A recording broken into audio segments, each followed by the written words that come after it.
Hello, DPS community. Welcome to our EDUCA DPS Podcast, where we inform families and connect communities. My name is Javier Ibarra, Senior Manager of Media and Public Relations, and your host of the EDUCA Podcast in English. Today, our guest is Allison Ratchford, Director of Multilingual Program Implementation and Effectiveness, part of the MLE Department here at Denver Public Schools. Please fasten your seatbelts because today we are going to learn about the work this department is doing in the spirit of equity, opportunity, and inclusion with our students and the newly arrived multilingual learners seeking the American dream through education in our school system.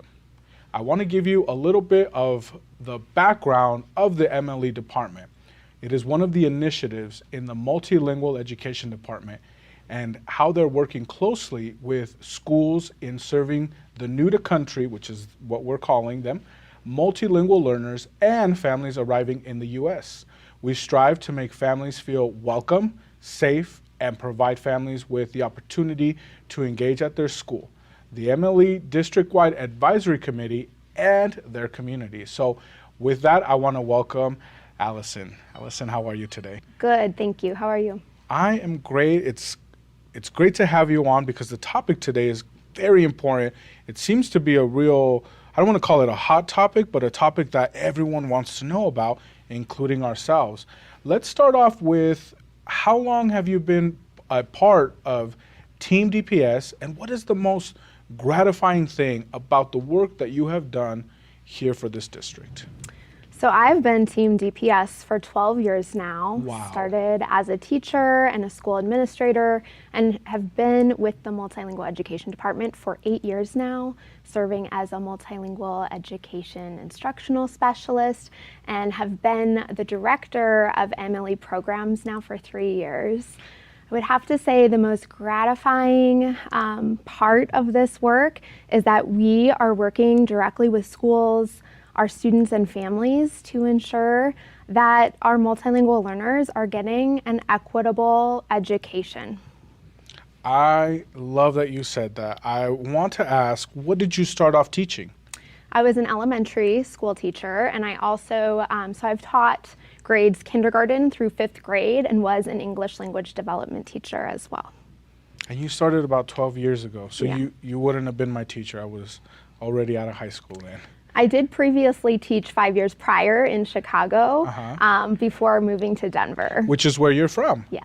And do we not put ketchup on our hot dogs? Is that a thing? I would say it's preference of each individual, but yes, you can or can choose to opt out of the ketchup for hot dogs. You should work in PR because that was a fantastic PR response.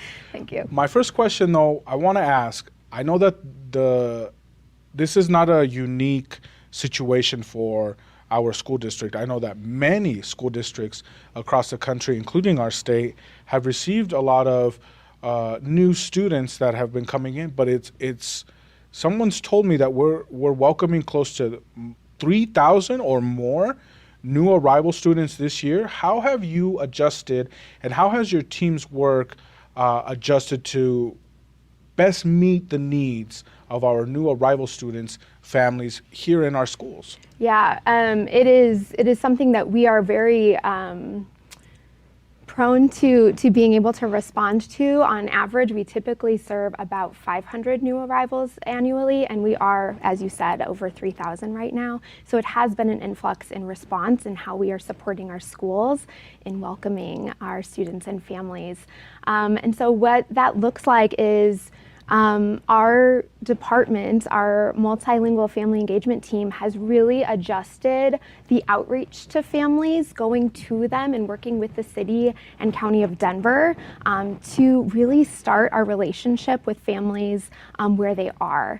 We are supporting families in navigating the United States education system, the Denver Public Schools choice process, and informing them of all the variety of bilingual and multilingual education programs that are available to them. So really that direct outreach is one of the very first points of contact that we really needed to make a change, not waiting for them to come to us. There's a variety of different ways that we've had to become creative and adjust and be innovative in our approach to supports. And one of the things that we are leading across the district is a new arrivals working group. This is an opportunity weekly for contents departments that are centrally operated to come together and really talk about what are we hearing that our schools are in need of, that we can then centralize and really streamline supports in response to their needs. Various departments are included in that.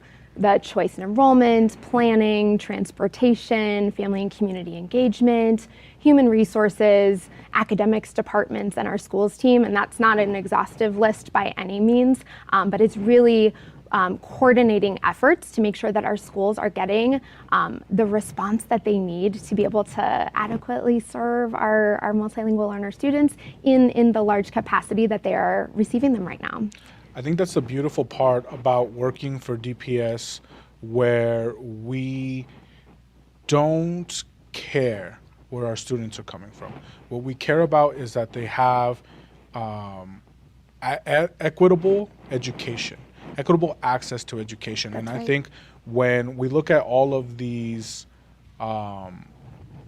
departments, all of the resources that we're putting towards this, it's not something that we created, I assume, right? We didn't just create your position, we didn't create the MLE department. It's something that we've already been doing, right? I know that we've actually done this a couple times before, correct me if I'm not mistaken, where we had the newcomers come in from Afghanistan, Correct. which I've met a few of them.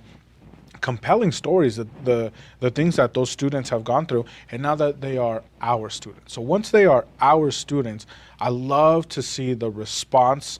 I love to see how we have come together. But I wanted to ask a little bit about the toolkit. Is there a toolkit for our teachers or school district leaders, or are we just sending them off and saying, hey, here's a new student? Thank you for naming that. In this, we are not just supporting the families and students' experience in welcoming them, creating this safe and welcoming environment, but we are also coordinating instructional support efforts, social emotional support efforts to make sure that teachers and leaders have resources at their fingertips to be able to adequately serve their new arrivals. Our toolkit includes a variety of different resources that include interpretation translation services, different instructional materials, both bilingual and for multilingual access to education, as well as different ways to engage family members and wraparound services that can be available for both teachers and leaders to lead for. Would you say, as from your experience, that although this is an influx that we weren't ready for, how would you rate the response? I would give us a 10 out of 10 for our response. We have been working across different districts with the Council of Great City Schools and really getting the opportunity to share what are different districts responding to and how can our efforts be shared across the country. And we are getting lots and lots of praise for the way that we are intentionally outreaching to families. Our community outreach is one of the things that is setting us apart from other districts right now, and just being able to share the wealth of information that everyone is applying to respond to the influx of students. And I think you did name, this isn't something that's new to us. We had our Afghan refugees that we did respond to. It's just at a different number. Again, it's up to 3,000 this year, which is a wide variety of students that we get to serve. And the uniqueness of this particular influx is that we are a bilingual education school district. We Absolutely. have Spanish bilingual programming that we are able to offer our new arrivals that are coming from Venezuela, Colombia, Mexico, and other Latin American countries. I think it's important for us to address these things that you're mentioning here today with us, because if we don't, some of the community members might not understand the resources or what we're offering and how we're supporting these students. And my next question for you, Allison, is what are you hearing from school leaders and teachers serving the new arrival students? Because I think it's important to get their perspective. We're hearing a lot of the media perspective. We're hearing a lot of everyone else's perspective. But here at DPS, our perspective is from an educational standpoint. What are our educators saying about the influx of students? They're absolutely the champions of creating these safe and welcoming environments. I mean, our teachers are the ones that are leading the instructional best practices for students.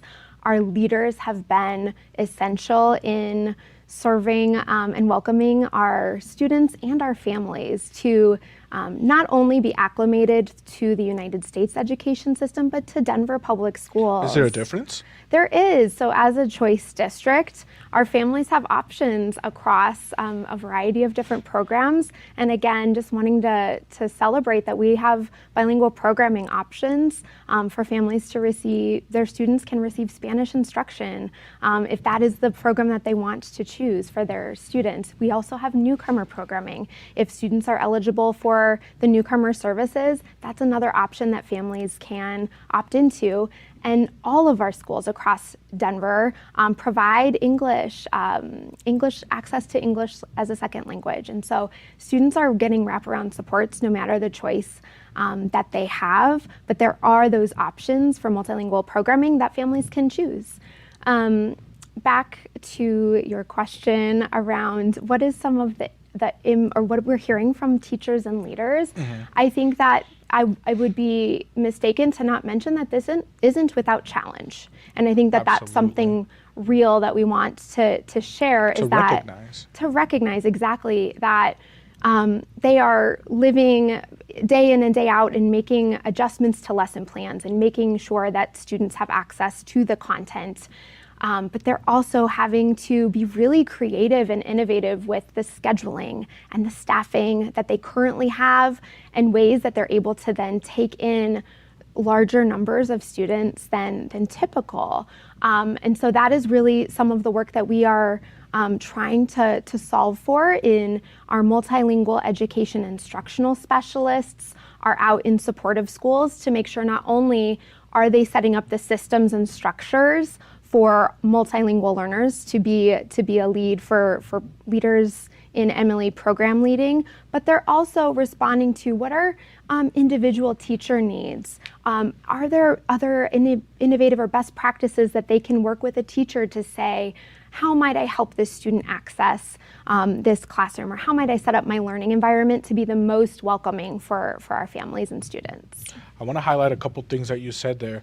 One of them being that we've had this programming for a while now, the Spanish programming, but I know that we don't just do Spanish or support our families with only Spanish. We support them with a variety of languages, because here at DPS, we have a variety of languages spoken at home, and it's important for us to make sure that the families get their information. I know that within the comms department, we make sure that all of our comms gets translated correctly by a professional translator, not Google, so that all of our families get that information and they have equitable access to all of that. And I just wanted to highlight that and thank your department for continuing to do that, because it is important work, right? It is important work. My next question for you, and it's hard to measure, but what has been the impact of the work the MLE department is leading? Yeah, I would have to say our greatest impact is that we are getting to see from the time of our initial touch point with a family to helping them navigate what their options for the Denver Public Schools choice, the school that they're choosing, is to seeing the students start the school day. And so another initiative that we've seen be a really great impact is starting our new arrivals welcome meetings with schools. This is where we are bringing in multiple families at a time to support the school in registration processes, providing the assessment for students to have the WIDA screener for English language proficiency. We are supporting, navigating the family and students orientation, the first experience that they have within the school, and really providing and coordinating with the school what special context do they have that they want to share with families. And so I would say, like, we get to see that impact, that students are in seats receiving high quality equitable education through Denver public schools. That's the most rewarding. I've seen that most recently in the Newcomer Center that's at South High School. Shout out to South High School.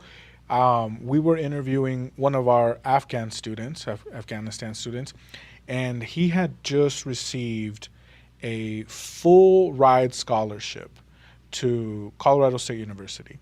2 years before, when he was a fresh new student here at DPS, he wasn't speaking English. And so in just the short 2 years that he was with us, he was able to do that. And so I know that we don't have those success stories right now with our newcomers from Latin America, South America, but I can't wait until we start hearing those success stories. The other thing that I wanted to highlight is when it comes to these resources and when it comes to the term Team DPS, I truly see that, I truly live it, because it's important to address that, yes, these are challenges, but they're not things that we weren't ready for or ready to rise up to a challenge, right? I think that a common misconception that we're seeing right now out in the world, or a narrative, if you will, is that this is crippling our school system.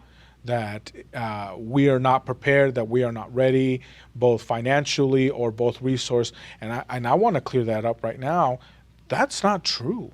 We are doing a great job of providing the equitable education and access to resources to our students, and it's thanks to the work that you and your department are doing. So I wanted to highlight that for our audience. Well, thank you so much. I mean, this is definitely, like, we pride ourselves in being the Multilingual Education Department, and we are serving our multilingual learner families and supporting schools.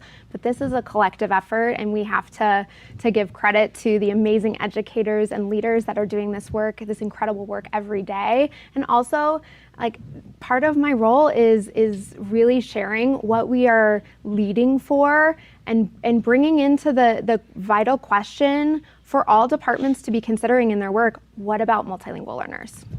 Absolutely. And like you said, a shout out to all of our Team DPS, including our educators, including our administration at these schools, because they are seeing it, they are living through it, they're going through this journey with our newcomer students. So shout out to you all as well. My next question for you is, who can or where can multilingual families reach out to for assistance if they're looking to get help, let's say, to register their students, or they have questions on how to access, or how can someone be a steward of information, right? They're watching the show, they're listening to the show, they know a newcomer family, and they say, oh, I want to help them. Where can we direct them to? I would say, the first place to start is working directly with the student's school. They will be a plethora of resources regarding registration support, transportation, instructional minutes, instructional school day, what to expect, and different ways to engage. I also, we have a multilingual education helpline that we are always welcoming families to connect and become part of our access to the Multilingual Education District Advisory Committee, or other ways that we can make connections to what they need and where that answer might live. So that number is 720-423-2040, or you can email dps_mle.groups@dpsk12.net. We also have our Family and Community Engagement Helpline. This is a great resource for families to be able to just reach out if they are looking for connections to the Denver Public Schools community hubs or other family and community engagement needs that they may have. Allison, I want to thank you for this valuable information and for sharing your experience and insight onto the work behind the scenes that's going on with our newcomer students. specifically, right? I'd love to get into some of the other programming that the MLE department is doing, because I know that this isn't the only thing that your department is working on. But for today, we're focusing on newcomers. So I want to thank you. Thank you for joining us. Up next, we have Sary Portillo, Manager of Multilingual Family Engagement with the MLE department. Stay tuned while we bring her on to the show.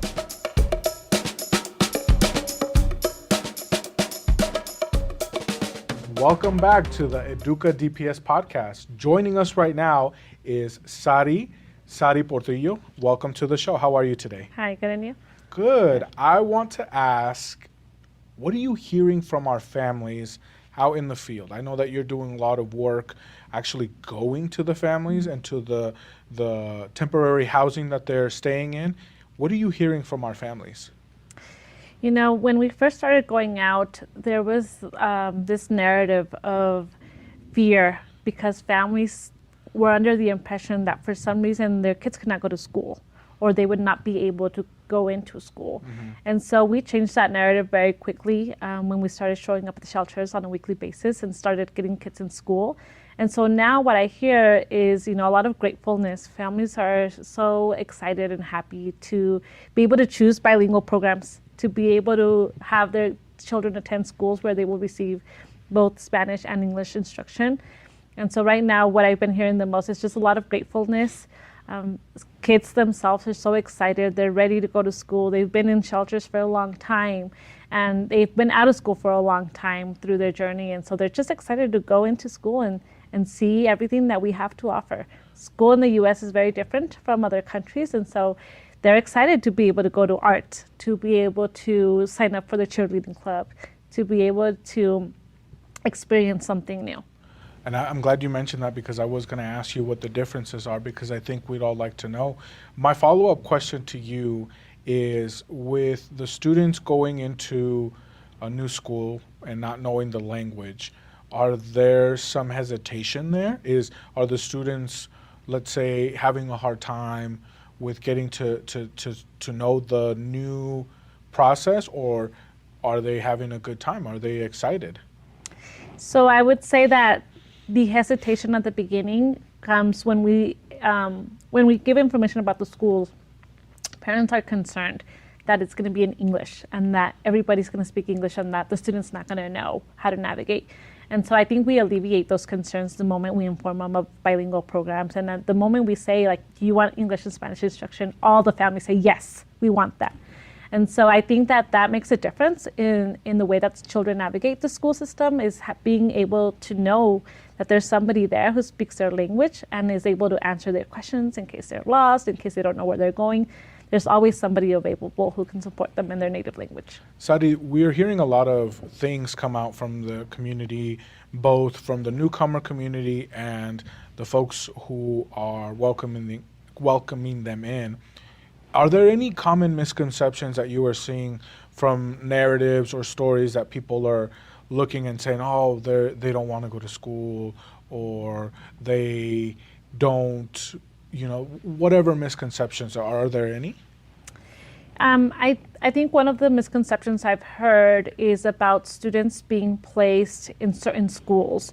And I think that sometimes the community doesn't know that certain school offers the bilingual program, and it's the parents who are choosing.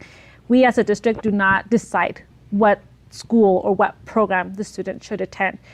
Our job is to offer them all of the multilingual programs that we have, and it's always the family choice to enroll in a school that provides bilingual instruction, in a school that's closest to where they live, or whatever they choose. We inform the families, and it's their choice and their right to enroll in the school that they would like. I'm glad you cleared that up, because a lot of folks listening into this programming will think, well, why don't they just go to their home school, or why don't they continue to go to their neighborhood school? And the thing here is, education has changed in the last 10 to 15 years so drastically, I don't think people have realized, right? And I am one of those people, and I have worked for DPS for a little bit of time now, where what the educational school system looks like now is night and day to what the educational school system looked like when I was going through school here at DPS, right?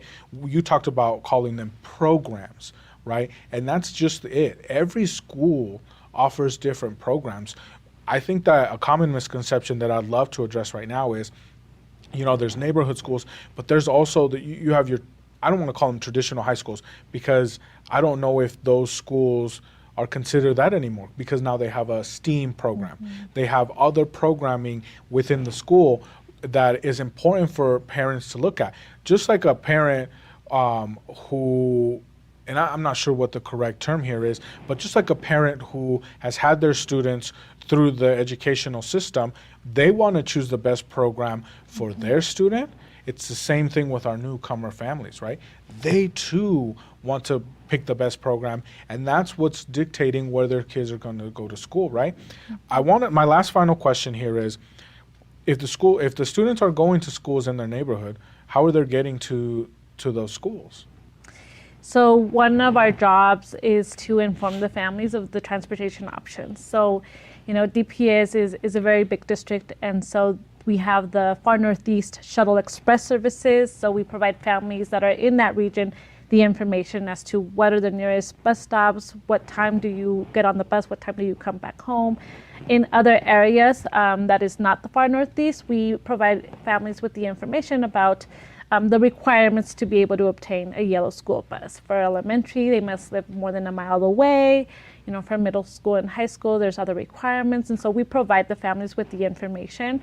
And I think that in this specific influx, families are used to navigating, to transitioning, to walk to school. It's something common in our Latin American countries that families and children walk to school. Right. And so I think that there hasn't been hesitancy in that respect. I'm glad to hear this. I'm glad that we have gained the trust of our newcomer family by providing them service, but by genuinely caring, right? By genuinely caring about our students, because now they're our students. They are DPS students. And so once they become our DPS students, they have access to all of our resources, including all of our departments like yours, to achieve and to thrive, right? Which is our goal here for every student, is to thrive as part of the roadmap, but as part of everything that we do here at DPS. So I want to thank you for your answers, and thank you for coming on to the podcast. My final question for both of you is, do we have a final message? Something that we want to make sure that we have hit on? Yeah, I would say just tons of gratitude for every stakeholder that has been a part of this phenomenal work in creating a safe and welcoming and equitable education for our new arrival students. And also just for the community to reach out if there are questions from families. We are here to support in any way we can. Thank you so much. Sary, final message? I would just say the same thing, to our educators to keep doing what they're doing. They're in it every day. We're in this all together, and these kids just need love. They need love. They need a welcoming environment. The learning will come once we have met their basic needs. I'm going to put that on a t-shirt. The learning will come, right? Kids need love. The learning will come. It even rhymes. Fantastic. Be on the lookout for those t-shirts.